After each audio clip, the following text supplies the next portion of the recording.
ವೀಕ್ಷಕರೇ, ಸುದ್ದಿಯ ಸದ್ದಿಗೆ ಸ್ವಾಗತ. ನಾನು ಅರಫಾ ಮಂಚ್. ಜಾತ್ಯತೀತ ಧರ್ಮನಿರಪೇಕ್ಷ ಭಾರತದಲ್ಲಿ ಸಂಘ ಪರಿವಾರ ಒಂದೊಂದೇ ತನ್ನ ಅಜೆಂಡಾಗಳನ್ನು ಜಾರಿಗೊಳಿಸುತ್ತಾ ಇದೆ. ಬಿಜೆಪಿ ಸರ್ಕಾರ ಈಗ ಮುಸ್ಲಿಮರ ವಿರುದ್ಧ ವಕ್ಫ್ ಬಿಲ್ ಅನ್ನು ರಾಜ್ಯಸಭೆ ಲೋಕಸಭೆಯಲ್ಲಿ ಪಾಸ್ ಮಾಡಿಸಿದೆ. ಇನ್ನು ಮುಂದೆ ಈ ಸರ್ಕಾರ ಮುಸ್ಲಿಮರ ನಂತರ ಯಾರ ಮೇಲೆ ಕಣ್ಣಿಟ್ಟಿರಬಹುದು? ಈ ಸರ್ಕಾರಕ್ಕೆ ಯಾರು ಗುರಿಯಾಗಲಿದ್ದಾರೆ? ಮುಸ್ಲಿಮರಾದ ಮೇಲೆ ಮತ್ತೆ ಯಾರು? ಕ್ರೈಸ್ತರು ಆಗಿರ್ಬೋದೆ ಎಂಬ ಸಂದೇಹ ದೇಶದಲ್ಲಿ ಹುಟ್ಟಿಕೊಳ್ಳುವಂತೆ ಆಮ್ ಆದ್ಮಿ ಪಾರ್ಟಿಯ ಸಂಜಯ್ ಸಿಂಗ್ ಕ್ಲೂ ನೀಡಿದ್ದಾರೆ. ಸಂಜಯ್ ಸಿಂಗ್ ರಾಜ್ಯಸಭೆಯಲ್ಲಿ ವಕ್ಫ್ ಬಿಲ್ ಪಾಸ್ ಆಗಿದ್ದಕ್ಕೆ ಯಾರು ಸಂಭ್ರಮಿಸಬಾರದು. ಯಾಕೆಂದ್ರೆ ಈ ಸರ್ಕಾರ ಈಗ ಮುಸ್ಲಿಮರ ಭೂಮಿಗೆ ಗುರಿ ಇರಿಸಿದರೆ, ಅನಂತರ ಕ್ರೈಸ್ತರ ಸರದಿ, ಆಮೇಲೆ ಗುರುದ್ವಾರದ ಭೂಮಿ, ಹೀಗೆ ಜೈನರು, ಬೌದ್ಧರು, ಕೊನೆಗೆ ಹಿಂದೂಗಳ ಧಾರ್ಮಿಕ ಸ್ಥಳಗಳ ಜಮೀನಿಗೂ ಕೈ ಹಾಕುತ್ತದೆ. ಹೀಗೆ ವಶಪಡಿಸಿಕೊಂಡ ಜಮೀನನ್ನು ತಮ್ಮ ಮಿತ್ರ ಉದ್ಯಮಿಗಳಿಗೆ ಸರ್ಕಾರ ಕೊಡುತ್ತದೆ ಎಂದು ಹೇಳಿದ್ದಾರೆ. ಒಂದ್ ವೇಳೆ ಯಾವತ್ತು ಪುಕ್ಸಟ್ಟೆ ತಿಂದು ತೇಗಿ ಅಭ್ಯಾಸವಾದವನು ಇನ್ನಷ್ಟು ಮೃಷ್ಟಾನ್ನ ಯಾರಲ್ಲಿದೆ ಎಂದು ಹುಡುಕಿ ಅದಕ್ಕೂ ಕೈ ಹಾಕುತ್ತಾನಲ್ವಾ, ಆ ರೀತಿ ಹೇಳಿದ್ದಾರೆ ಸಂಜಯ್ ಸಿಂಗ್ ಕತೆ. ಅಂತೂ ಲೋಕಸಭೆ ರಾಜ್ಯಸಭೆಗಳಲ್ಲಿ ಮೋದಿ ಸರ್ಕಾರ ವಕ್ಫ್ ಮಸೂದೆಯನ್ನ ಪಾಸ್ ಮಾಡಿಸಿತು. ಅದು ಮುಸ್ಲಿಮರ ಉದ್ಧಾರಕ್ಕಾಗಿ ಈ ಮಸೂದೆ ಎಂದು ಘೋಷಿಸಿಕೊಂಡಿದೆ. ಇನ್ನು ರಾಷ್ಟ್ರಪತಿ ಅಂಕಿತ ಬಿದ್ದರೆ ಸಾಕಾಗುತ್ತೆ. ಮುಸ್ಲಿಮರ ವಕ್ಫ್ ಆಸ್ತಿಯನ್ನು ವಶಪಡಿಸಿಕೊಳ್ಳುವ ಬಹಿರಂಗ ಲೈಸೆನ್ಸ್ ಅದಕ್ಕೆ ಸಿಕ್ಕಂತೆ. ನಿಮ್ಗೂ ಗೊತ್ತು ಈ ಚರ್ಚೆ ಇದೆಯಲ್ಲ, ನಿಮ್ಗೂ ಗೊತ್ತು ಬರೋಬ್ಬರಿ 12 ಗಂಟೆಗಳ ಸುದೀರ್ಘ ಚರ್ಚೆಯ ಕೊನೆಯಲ್ಲಿ ಏಪ್ರಿಲ್ 2ಕ್ಕೆ ಮಧ್ಯರಾತ್ರಿ ಲೋಕಸಭೆಯಲ್ಲಿ ವಕ್ಫ್ ಮಸೂದೆ ಪಾಸ್ ಆಗುತ್ತೆ. ಇದು ಪಾಸ್ ಆಗಲು ಅಷ್ಟು ಸಮಯ, ಅದು ಕೂಡ ರಾತ್ರಿಯೇ ಬೇಕಿತ್ತ? ಆಳುವ ಪಕ್ಷಕ್ಕೆ ಲೋಕಸಭೆ ರಾಜ್ಯಸಭೆಗಳಲ್ಲಿ ಬಹುಮತ ಇತ್ತು, ಕ್ಷಣ ಮಾತ್ರದಲ್ಲಿ ಪಾಸ್ ಮಾಡಬಹುದಿತ್ತು. ಬಿಜೆಪಿಯ ಸಂಸ್ಕೃತಿಯಲ್ಲಿ ಚರ್ಚೆ ಇಲ್ಲದೆ ಪಾಸಾದ ಎಷ್ಟು ಮಸೂದೆಗಳಿಲ್ವಾ? ಚರ್ಚೆಗೆ ಹಾಕಿ ಎಂದು ಹೇಳಿದ್ರು, ಸ್ಪೀಕರ್ ನಿರಾಕರಿಸಿದ್ದು ಇಲ್ವಾ? ಚರ್ಚೆಗಾಗಿ ಸಂಸದರು ತಕರಾರೆಬ್ಬಿಸುತ್ತಿದ್ದಾರೆ ಎಂದು ವಿಪಕ್ಷದ ಸಂಸದರನ್ನು ಸಂಸತ್ತಿನಿಂದಲೇ ಸಾಲಾಗಿ ಹೊರಗಟ್ಟಿದ ಇತಿಹಾಸ ಇರುವ ಮೋದಿ ಸರ್ಕಾರದಲ್ಲಿ ಅದು ಕೂಡ ಮುಸ್ಲಿಮರ ವಕ್ಫ್ ಮಸೂದೆ ಒಂದು ಉತ್ತಮ ಚರ್ಚೆಗೆ ಅವಕಾಶವನ್ನು ಪಡೆದುಕೊಂಡಿದೆ. ಜಗತ್ತು ಕೂಡ ಈ ಚರ್ಚೆಯನ್ನು ಸಂಸತ್ ಟಿವಿಯ ಮೂಲಕ ನೋಡಿದೆ. ಅಲ್ಲ, ವಕ್ಫ್ ಮಸೂದೆ ಸಂಸತ್ತಿನಲ್ಲಿ ಕಿರಣ್ ರಿಜಿಜು ಮಂಡಿಸುವ ಮೊದಲೇ ಈ ದೇಶದ ಜನರಿಗೆ ಮಸೂದೆಯು ಪಾಸ್ ಆಗಲಿದೆ ಎಂದು ಗೊತ್ತಿತ್ತು. ಆದ್ದರಿಂದ ವಕ್ಫ್ ತಾಕಲಾಟಗಳ ಬಗ್ಗೆ ಅವರಲ್ಲಿ ಹೆಚ್ಚು ನಿರೀಕ್ಷೆ ಇರಲಿಲ್ಲ, ಈ ಸರ್ಕಾರದ ಮೇಲೆ ಭರವಸೆಯೂ ಇರಲಿಲ್ಲ. ಯಾಕೆಂದ್ರೆ ಸರ್ಕಾರದ ಗುಣ ಸ್ವಭಾವ ಅರಿತಿದ್ದ ಮುಸ್ಲಿಮರು ಕೂಡ ಈ ಮಸೂದೆ ಈ ಸರ್ಕಾರ ಪಾಸ್ ಮಾಡ್ತದೆ ಎಂದು ಬಹುತೇಕ ತಿಳಿದುಕೊಂಡಿದ್ರು ಎಂದು ಹೇಳ್ಬೋದು. ಅಂದ್ರೆ ಈ ಮಸೂದೆಯನ್ನು ಈ ಸರ್ಕಾರ ಪಾಸ್ ಮಾಡಿಸಿಯೇ ತೀರುತ್ತದೆ ಎಂದು ಎಲ್ರಿಗೂ ಗೊತ್ತಿತ್ತು, ಅದರಲ್ಲಿ ಸಂದೇಹ ಇರಲಿಲ್ಲ. ಆದರೂ ಪಾರ್ಲಿಮೆಂಟಿನ 232 ಸದಸ್ಯರು ವಕ್ಫ್ ಬಿಲ್ ಅನ್ನು ವಿರೋಧಿಸಿದ್ದಾರೆ, 288 ಸಂಸದರು ಬೆಂಬಲಿಸಿದ್ದಾರೆ. ವಕ್ಫ್ ಮಸೂದೆಯಿಂದಾಗಿ ದೇಶದ ಮುಸ್ಲಿಂ ಸಮುದಾಯದೊಳಗೆ ಸೃಷ್ಟಿಯಾಗಿದ್ದ ಚಿಂತೆ, ಬೇಸರಗಳನ್ನು ಕಡೆಗಣಿಸಿ ಸಂಸದೀಯ ನಿಯಮಗಳು ಮತ್ತು ಕಾರ್ಯವಿಧಾನಗಳನ್ನು ಮೂಲೆಗೆಸೆದು ವಕ್ಫ್ ಮಸೂದೆ ಲೋಕಸಭೆಯಲ್ಲಿ ಪಾಸ್ ಮಾಡಲಾಯಿತು ಎಂಬುದು ನಾವು ತಿಳ್ಕೊಳ್ಬೇಕು.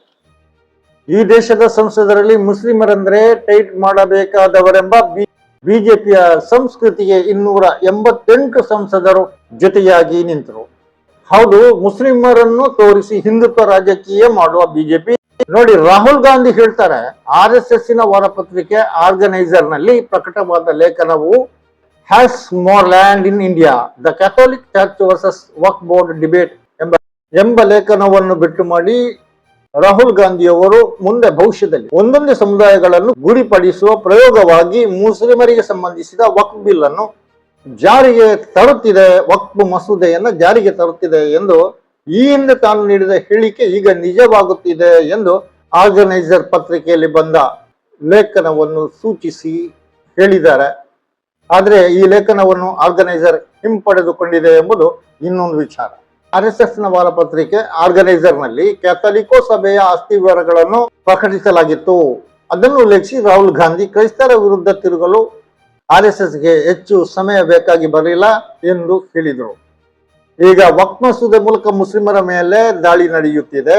ಆದರೆ ಮುಂದಿನ ಭವಿಷ್ಯದಲ್ಲಿ ಬಿಜೆಪಿ ಬೇರೆ ಸಮುದಾಯಗಳಿಗೆ ಗುರಿ ಇಡುತ್ತದೆ. ಅದಕ್ಕೆ ವಕ್ಫ್ ಬಿಲ್ ಒಂದು ಮಾದರಿಯಾಗಲಿದೆ ಎಂದು ನಾನು ಹಿಂದೆ ಹೇಳಿದ್ದೆ ಎನ್ನುವುದು ರಾಹುಲ್ ಗಾಂಧಿ ಅವರ ಮಾತು.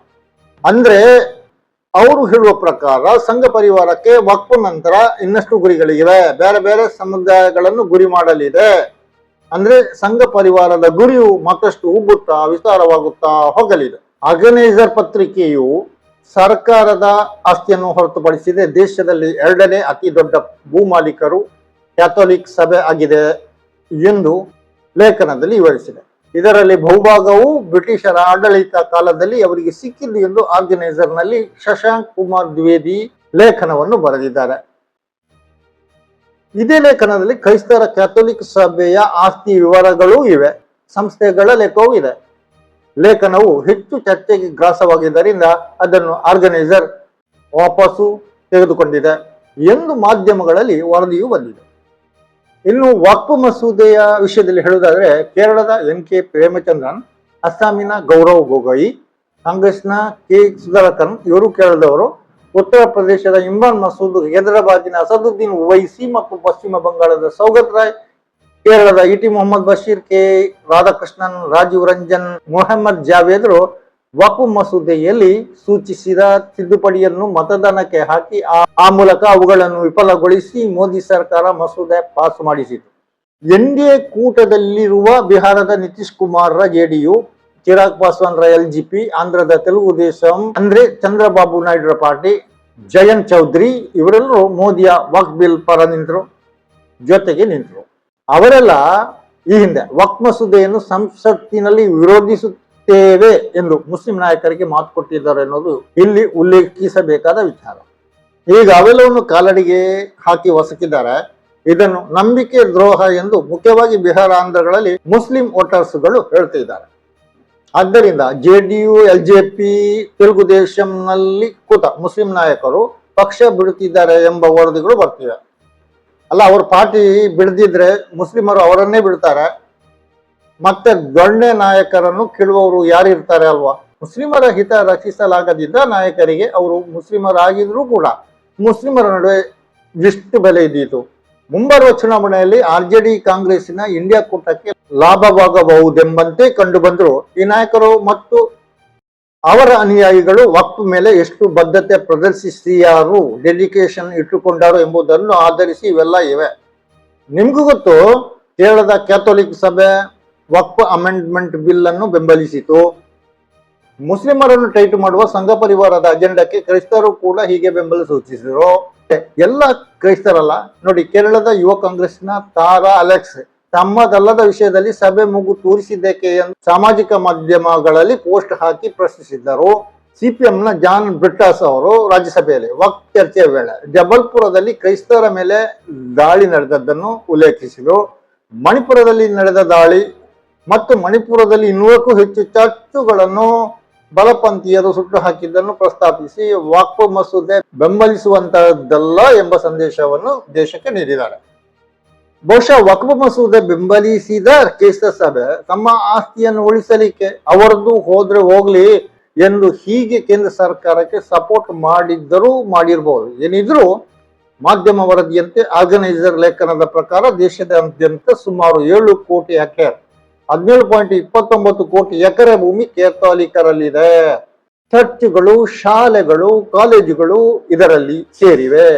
ಈ ಆಸ್ತಿಯ ಮೌಲ್ಯ ಸುಮಾರು 20,000 ಕೋಟಿ ರೂಪಾಯಿ ಆಗುತ್ತದೆ ಎಂದು ಆರ್ಗನೈಸರ್ ಆಲೇಖನದಲ್ಲಿ ಬರೆದಿತ್ತು. ಬ್ರಿಟಿಷರ ಆಡಳಿತ ಕಾಲದಲ್ಲಿ ಚರ್ಚ್ ಆಕ್ಟ್ ಸಹಾಯದಲ್ಲಿ ಕ್ಯಾಥೋಲಿಕ್ ಸಭೆಯು ಬಹುಭಾಗ ಆಸ್ತಿಯನ್ನು ತಮ್ಮ ವಶಕ್ಕೆ ಮಾಡಿಕೊಂಡಿವೆ. 1965ರಲ್ಲಿ ಕೇಂದ್ರ ಸರ್ಕಾರ ಒಂದು ಸುತ್ತೋಲೆ ಹೊರಡಿಸಿ ಬ್ರಿಟಿಷರು ಗುತ್ತ ಕೊಟ್ಟ ಜಮೀನು ಇನ್ನು ಕ್ಯಾಥೋಲಿಕರ ಆಸ್ತಿಯಾಗಿ ಅಂಗೀಕರಿಸುವುದಿಲ್ಲ ಎಂದಿತ್ತು. ಆದರೆ ಅದು ಜಾರಿಗೆ ಬಂದಿರಲಿಲ್ಲ. ರಾಹುಲ್ ಗಾಂಧಿ ವಕ್ಫ್ ಬಿಲ್ ಬರೇ ಒಂದು ಪ್ರಯೋಗ, ನಂತರ ಕ್ರೈಸ್ತರನ್ನು ಹುಡುಕಿಕೊಂಡು ಸರ್ಕಾರ ಬರುತ್ತದೆ ಎಂದದ್ದು. ಅದರಂತೆ ಸಂಜಯ್ ಸಿಂಗ್ ರಾಜ್ಯಸಭೆಯಲ್ಲಿ ವಕ್ಫ್ ಬಿಲ್ಗೆ ಸಂಭ್ರಮಿಸಬೇಡಿ, ನಿಮ್ಮ ಕಡೆಗೂ ಸರ್ಕಾರದ ನೀರು ಹರಿದುಕೊಂಡು ಬರುವ ದಿನಗಳಿವೆ ಎಂದಿದ್ರು. ಈಗ ನೋಡುವಾಗ ಅವೆಲ್ಲವೂ ಸರಿ ಇದೆ ಅಲ್ವಾ ವೀಕ್ಷಕರೇ? ಈ ಹೊತ್ತಿನ ಸುದ್ದಿಯ ಸಂದು ಇಷ್ಟೇ. ಇನ್ನೊಂದು ಕಾರ್ಯಕ್ರಮದೊಂದಿಗೆ ಇನ್ನೊಮ್ಮೆ ನಿಮ್ಮ ಮುಂದೆ ಬರುತ್ತೇನೆ. ಸಬ್ಸ್ಕ್ರೈಬ್ ಆಗಿ, ಶೇರ್ ಮಾಡಿ, ಕಮೆಂಟ್ ಮಾಡಿ. ನಾನು ವರಪ್ಪ ಮಂಚಿ. ಜೈ ಹಿಂದ್.